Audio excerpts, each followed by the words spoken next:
One night, I woke up in the middle of the night and my whole arm was just, my forearm was just kind of aching and my hand was numb. And so I got nervous.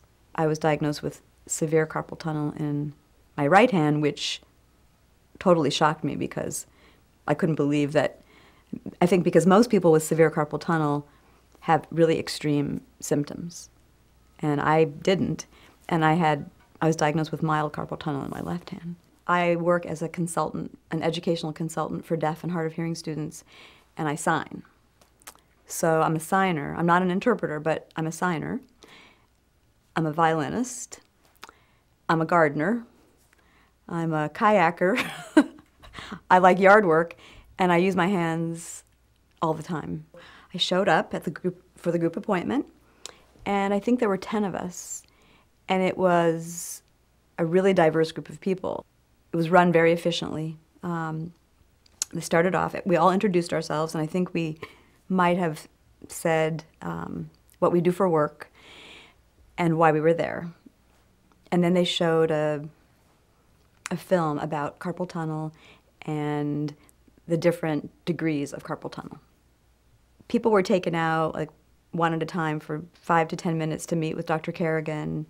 She looked over the nerve test, if you had brought one with you, did a few hand exercises, talked to you about how you felt about your diagnosis and how you felt about your symptoms and sort of where you were in that continuum of mild to severe. She came back in with her assistant and had everyone review from his or her own sort of perspective what, I guess, each person wanted to do about the diagnosis.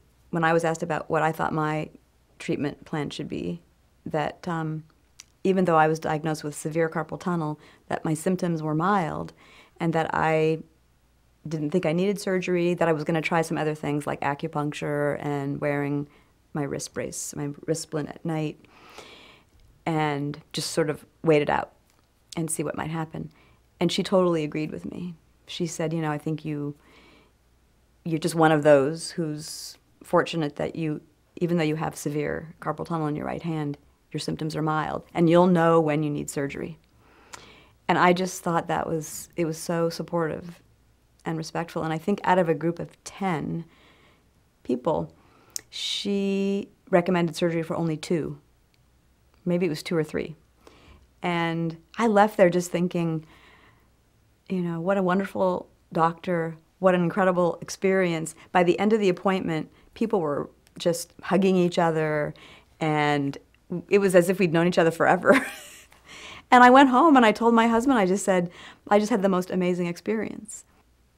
She was very supportive of each individual and had so much insight and so much knowledge about not only carpal tunnel, but other possible diagnoses, and was just very empowering.